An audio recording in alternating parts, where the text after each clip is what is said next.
Yeah, you should never sometimes in politics say out loud what's in your head.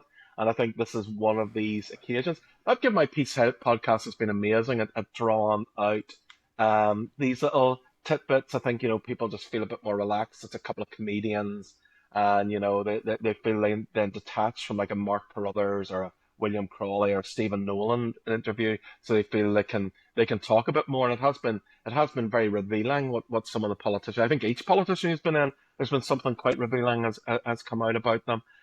I think yes, Mike should not have said what he said. If that was in his head that he may not run and he wants to have succession planning for the election next year, that's something that he should have said in an executive meeting of the Ulster Unionist Party or in his group meeting to MLAs. Look, there's always going to be a problem with Mike being leader, right?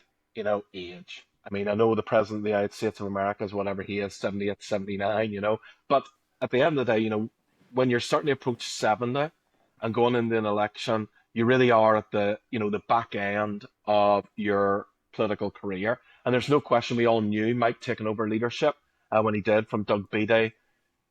It was always going to be a problem because we knew Mike was going to be 70 going into this election. So this was either going to be Mike's last election and he'd be retiring and handing over shortly after the assembly election, or he was going to have to retire before. Now, I think he's left things in even more doubt now because by saying I may retire, I may not retire, that's just really brought the Ulster Unionist problems back into stark focus again. Because who do they have to replace Mike? Because look, they didn't have anybody to replace Doug. Clearly, there's nobody within the party who wanted it. So Mike emerged as kind of a safe pair of hands. I think the feeling was he can lead us into the next election as a safe pair of hands, and therefore we can, start to Well, think after the well, election you and see, see who returns in the election to succeed him. But he's thrown that into turmoil.